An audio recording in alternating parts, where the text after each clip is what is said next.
नमस्कार, स्वागत है आपका। आज हम इतिहास के एक बहुत ही दिलचस्प मोड़ पर नजर डालने वाले हैं। बिल्कुल। सोचिए, एक कंपनी जो यहाँ व्यापार करने आई थी, वो भारत की 3 सबसे बड़ी ताकतों को एक साथ कैसे हरा देती है। और वो भी सिर्फ कुछ सालों के अंदर। हाँ, ये सिर्फ तोप और बंदूकों की कहानी नहीं है। ये धोखा, रणनीति और एक ऐसी व्यवस्था की कहानी है जिसने भारत का भविष्य ही बदल दिया। बिल्कुल। हम अक्सर प्लासी के युद्ध की बात करते हैं, लेकिन वो तो एक साजिश ज्यादा थी, असली लड़ाई कम। असल कहानी तो उसके बाद शुरू होती है। तो आज हम उसी के आगे की कहानी समझने वाले हैं। हाँ, आज हम देखेंगे कि कैसे एक कठपुतली नवाब से शुरुआत होती है और अंत भारत पर अंग्रेजों के असल नियंत्रण से। कैसे मीर जाफर, मीर कासिम और बक्सर की लड़ाई ने अंग्रेजों के लिए दिल्ली के दरवाजे खोल दिए। तो चलिए इस कहानी के धागे खोलते हैं और समझते हैं कि ये सब हुआ कैसे। जरूर। तो कहानी शुरू होती है 1757, प्लासी के ठीक बाद। अंग्रेजों ने सिराजुद्दौला को हराया और मीर जाफर को बंगाल का नवाब बना दिया। कागज पर तो वो सबसे ताकतवर था, पर असल में क्या था? असल में वो अंग्रेजों के लिए, आप कह सकती हैं, एक चलता फिरता खजाना था। चलता फिरता खजाना। हाँ बिल्कुल। उसे क्लाइव का गधा तक कहा जाता था, मतलब जिस पर सिर्फ सोना लादा जा सकता है। अंग्रेजों का जब मन करता वो पहुंच जाते और कहते, नवाब साहब, याद है ना आपको गद्दी पे किसने बिठाया? और बेचारे मीर जाफर को अपनी तिजोरी खोलनी पड़ती थी। हर बार। कुछ ही सालों में उसने कंपनी और उसके अधिकारियों को लगभग 3 करोड़ रुपए दिए। आज के हिसाब से देखें तो ये हजारों करोड़ रुपए होंगे। मतलब नाम का नवाब और चाबी पूरी तरह अंग्रेजों के हाथ में। ये तो बहुत बड़ा अपमान था। बहुत ज्यादा। और कोई भी शासक इसे ज्यादा दिन बर्दाश्त नहीं कर सकता था। मीर जाफर तंग आ चुका था। तो उसने कुछ किया होगा। उसने एक योजना बनाई। उसने सोचा कि इन अंग्रेजों से छुटकारा पाना ही होगा, और इसके लिए उसने अंग्रेजों के ही यूरोपीय दुश्मनों से हाथ मिला लिया। किसके साथ? डचों के साथ। उसने डचों को बुलाया और कहा कि चलो मिलकर इन अंग्रेजों को बंगाल से बाहर निकालते हैं। ये एक बहुत बड़ा दांव था। लेकिन ये तो उल्टा पड़ गया। बुरी तरह उल्टा पड़ा। 1759 में वेदरा की लड़ाई हुई और अंग्रेजों ने मीर जाफर और डच दोनों की मिलीजुली सेना को हरा दिया। और इस हार का नतीजा क्या हुआ? नतीजा ये हुआ कि डच दोबारा भारत की तरफ देखने की हिम्मत नहीं कर पाए। उन्हें हमेशा के लिए इंडोनेशिया जाना पड़ा। और अंग्रेजों को एक बात समझ आ गई। क्या? कि एक ऐसा नवाब जो पूरी तरह उन पर निर्भर है, वो भी मौका मिलते ही बगावत कर सकता है। उनका पहला पपेट मॉडल वो फेल हो गया था। तो मीर जाफर अब उनके किसी काम का नहीं रहा? बिल्कुल नहीं। तो उन्होंने अपनी गलती सुधारी। मीर जाफर को हटाकर उसके दामाद मीर कासिम को नवाब बना दिया। उन्हें लगा होगा कि एक नया युवा नवाब शायद ज्यादा काबू में रहेगा और शायद ज्यादा पैसे भी देगा। लेकिन यही उनकी सबसे बड़ी भूल थी। कैसे? वो एक कठपुतली को हटाकर एक ज्यादा होशियार और महत्वाकांक्षी शासक ले आए थे। मीर कासिम को पता था कि बंगाल का खजाना खाली हो रहा है और अंग्रेजों की भूख कभी खत्म नहीं होगी। तो उसने समझ लिया था कि लड़ना तो पड़ेगा। हाँ, लेकिन छिपकर, तैयारी के साथ। और यहीं पर उसने एक बहुत चालाक कदम उठाया। उसने अपनी राजधानी मुर्शिदाबाद से मुंगेर शिफ्ट कर दी। अच्छा, मुंगेर? ये सिर्फ जगह बदलना नहीं था, इसके पीछे कोई बड़ी योजना थी। बहुत बड़ी योजना। देखिए, मुर्शिदाबाद कलकत्ता के पास था।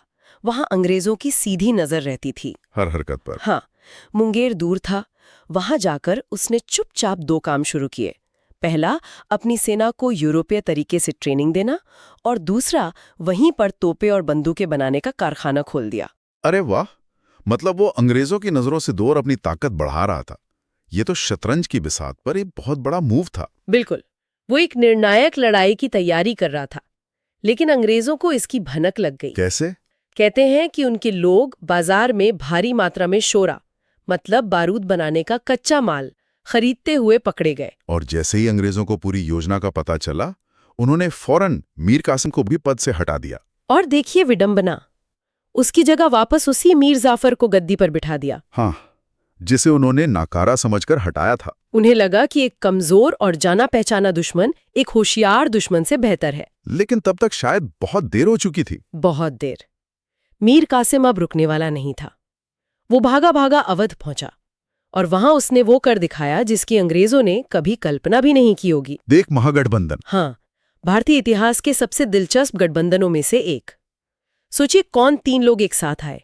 एक, मीर कासिम, बंगाल का भगोड़ा नवाब। ठीक है। दूसरा, शुजा-उद-दौला, अवध का ताकतवर नवाब। और तीसरा और सबसे महत्वपूर्ण, शाह आलम द्वितीय, भारत का मुगल बादशाह। भले ही तब तक मुगल सल्तनत कमजोर हो गई थी, लेकिन बादशाह का नाम उसका मतलब था कि ये लड़ाई अब पूरे हिंदुस्तान की इज्जत की लड़ाई थी। सही कहा। कागज पर तो ये एक अपराजीय गठबंधन था। बंगाल का पैसा, अवध की सैन्य ताकत और दिल्ली का सांकेतिक अधिकार, ये तीनों एक व्यापारिक कंपनी के खिलाफ। और इसी ने 22 अक्टूबर 1764 को बक्सर के युद्ध की जमीन तैयार की। बिल्कुल। और ये प्लासी की तरह कोई साजिश नहीं थी, ये एक असली जंग थी। आमने सामने की लड़ाई। हाँ, एक तरफ लगभग 50,000 भारतीय सैनिक और दूसरी तरफ हेक्टर मनरो के नेतृत्व में सिर्फ 7,000 अंग्रेजी सैनिक। 7,000? कोई भी सोचेगा कि नतीजा तो पहले से ही तय है। हाँ, लेकिन नतीजा चौंकाने वाला आया। अंग्रेज जीत गए। लेकिन कैसे? इतनी बड़ी सेना हार कैसे गई? कई वजहें थी। सबसे बड़ी वजह थी तीनों सेनाओं में तालमेल की कमी। वो एक सेना की तरह नहीं बल्कि 3 अलग-अलग सेनाओं की तरह लड़ रहे थे। और अंग्रेजों का अनुशासन और बेहतर रणनीति तो थी ही, लेकिन एक और दिलचस्प कारण था। मुगल बादशाह की सेना को कई महीनों से वेतन नहीं मिला था। अच्छा। उनके सैनिक बिना किसी जोश के लड़ रहे थे। कहा जाता है कि जैसे ही लड़ाई शुरू हुई, बादशाह की आधी सेना ये कहकर भाग गई कि मुफ्त में कौन मरेगा। ये तो कमाल हो गया। तो इस एक हार में भारत पर अंग्रेजों के राज का रास्ता साफ कर दिया, हमेशा के लिए। ठीक है, यहाँ थोड़ा रुकते हैं। अंग्रेज इतनी बड़ी लड़ाई जीत गए, भारत की 3 सबसे बड़ी ताकतें उनके सामने हारी, तो उन्होंने सीधे दिल्ली पर कब्जा क्यों नहीं कर लिया? यही अंग्रेजों की सबसे बड़ी चालाकी थी। मतलब? रॉबर्ट क्लाइव, जो तब तक वापस आ चुका था, वो जानता था कि भारत बहुत बड़ा देश है। अगर मुट्ठी भर अंग्रेज सीधे दिल्ली के तख्त पर बैठ गए तो पूरे देश में विद्रोह हो जाएगा। मराठा, सिख, निजाम, कोई उन्हें स्वीकार नहीं करेगा। तो उन्होंने एक अलग ही रास्ता अपनाया। हाँ, पर्दे के पीछे से राज करने का। यहीं उनकी असली राजनीतिक समझ दिखती है। उन्होंने हारे हुए शासकों को ही वापस उनकी गद्दी पर बिठा दिया, अपनी शर्तों पर। बिल्कुल। 1765 में इलाहाबाद की संधि हुई। इसके तहत मुगल बादशाह को कहा गया, आप बादशाह बने रहिए, दिल्ली में बैठिए, हम आपको 26 लाख रुपए सालाना पेंशन देंगे। एक मुगल बादशाह, एक कंपनी का पेंशनर। हाँ, और पेंशन के बदले में बादशाह से एक फरमान पर दस्तखत करवाए गए और उस फरमान ने इतिहास बदल दिया। कौन सा फरमान? उस फरमान ने कंपनी को बंगाल, बिहार और उड़ीसा से टैक्स वसूलने का अधिकार दे दिया। इसी को दीवानी कहते हैं। अच्छा, तो मतलब शासन की जिम्मेदारी नवाब की और पैसा वसूलने का काम कंपनी का। यही तो इस व्यवस्था का सार था। इसी को रॉबर्ट क्लाइव ने द्वैध शासन यानी ड्यूअल गवर्नमेंट का नाम दिया। ये तो बहुत ही चालाकी भरा इंतजाम है। सोचिए कितनी चालाकी थी। प्रशासन, कानून व्यवस्था, न्याय यानी निजामत, ये सब नवाब की जिम्मेदारी। मतलब सारे खर्चे वाले काम। हाँ, और वो सारे काम जिनमें जनता की नाराजगी का डर रहता है। सड़क टूटी तो नवाब जिम्मेदार, चोरी हो गई तो नवाब जिम्मेदार। और पैसा वसूलने का अधिकार यानी दीवानी अंग्रेजों का। मतलब सारी मलाई अंग्रेजों की। 100%। और उन्होंने इसे और भी चालाकी से लागू किया। टैक्स वसूलने के लिए उन्होंने किसी अंग्रेज को नहीं भेजा। तो फिर किसे भेजा? उन्होंने 2 भारतीय अधिकारियों को नियुक्त किया, ताकि आम किसान को लगे कि टैक्स तो नवाब का ही आदमी ले रहा है, पर वो सारा पैसा सीधा कंपनी की तिजोरी में जा रहा था। ये एक ऐसी निखुट व्यवस्था थी जिसमें जिम्मेदारी शून्य थी और फायदा असीमित। बिल्कुल।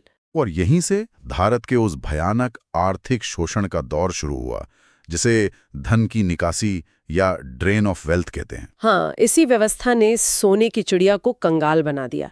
देखिए, बक्सर से पहले जब अंग्रेजों को भारत से कुछ खरीदना होता था तो उन्हें ब्रिटेन से सोना चांदी लाना पड़ता था। मतलब भारत को व्यापार में फायदा होता था। हाँ, लेकिन अब समीकरण पूरी तरह बदल गया। कैसे? अब उन्हें ब्रिटेन से कुछ भी लाने की जरूरत नहीं थी। वो बंगाल के किसानों से टैक्स वसूलते। अच्छा। उसी पैसे से बंगाल के कारीगरों से कच्चा माल खरीदते, उस माल को इंग्लैंड भेजते, वहां के मिलों में उससे कपड़ा बनाते और फिर उसी कपड़े को वापस भारत के बाजारों में ऊंचे दामों पर बेचते। बिल्कुल। ये एक ऐसा दुष्चक्र था जिसमें भारत का पैसा हर तरफ से देश के बाहर जा रहा था। ये तो एक ऐसी लूट थी जो पूरी तरह कानूनी लग रही थी। हाँ, और इसका नतीजा ये हुआ कि 1770 में बंगाल में एक भयानक अकाल पड़ा। लगभग 1 करोड़ लोग मारे गए, लेकिन कंपनी का टैक्स कलेक्शन कम नहीं हुआ। तो जिस रॉबर्ट क्लाइव ने इस पूरी व्यवस्था की नींव रखी, उसे ब्रिटेन में एक हीरो माना गया होगा। हाँ, उसे स्वर्ग में जन्मा सेना नायक कहा गया, लॉर्ड की उपाधि दी गई, वो ब्रिटेन के सबसे अमीर लोगों में से एक बन गया। लेकिन कहानी का अंत यहाँ नहीं होता। नहीं, क्लाइव की इस बेशुमार दौलत ने ब्रिटेन में ही कई लोगों को परेशान कर दिया। उस पर भ्रष्टाचार के आरोप लगे, ब्रिटिश संसद में मुकदमा चला। सवाल उठे होंगे कि एक कंपनी के क्लर्क के पास इतनी दौलत कहाँ से आई? बिल्कुल, भले ही वो मुकदमे से बरी हो गया, लेकिन इस बदनामी और शायद अपने किए के बोझ तले 39 साल की उम्र में उसने आत्महत्या कर ली। ये अपने आप में एक बहुत बड़ी बात है कि जिस आदमी ने भारत में ब्रिटिश साम्राज्य की नींव रखी, उसका अंत ऐसा हुआ। बिल्कुल। ये सोचने पर मजबूर करता है कि असली ताकत क्या है, सामने से हमला करना या पर्दे के पीछे रहकर पूरी व्यवस्था को नियंत्रित करना। ये एक बहुत जरूरी सवाल है। बक्सर और उसके बाद की घटनाओं से यही सबक मिलता है कि सत्ता के मौजूदा ढांचों को खत्म करने की जरूरत नहीं है। आप उन्हीं ढांचों का इस्तेमाल करके बिना सामने आए ज्यादा प्रभावी तरीके से नियंत्रण कर सकते हैं। अंग्रेजों ने नवाब को बनाए रखा, बादशाह को बनाए रखा, लेकिन उनकी असली शक्ति छीन ली। ये एक ऐसी रणनीति है जो आज भी हमें राजनीति और कॉर्पोरेट जगत में अलग अलग रूपों में देखने को मिलती है।